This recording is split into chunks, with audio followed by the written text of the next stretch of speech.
જય શ્રી કૃષ્ણ, જય માતાજી. આજે હું તમને હેલ્ધી મગના પુડલા બનાવું છું.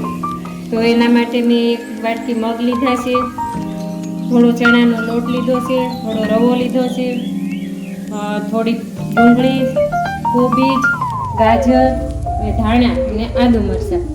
તો આપણે મગને મિક્સર જારમાં ક્રશ કરી લઈશું. આને આપણે ક્રશ કરી લઈશું. તો તૈયાર છે આપણું મગના પુડલા માટેનું મિશ્રણ તૈયાર. મગ ક્રશ થઈ ગયા છે.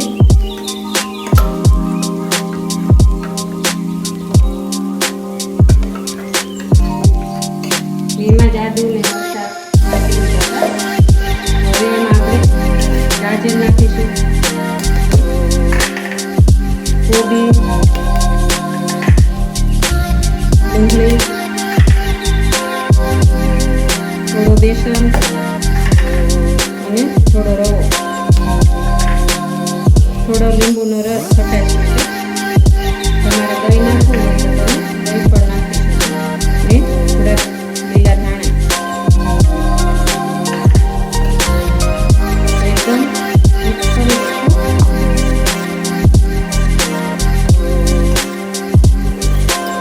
સ્વાદ અનુસાર મીઠું નાખીશું.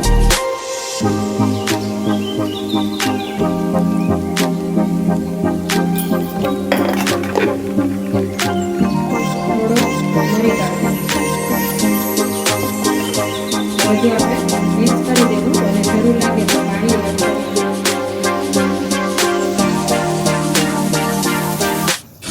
હવે આપણે સરસ મિક્સ કરી દીધું છે.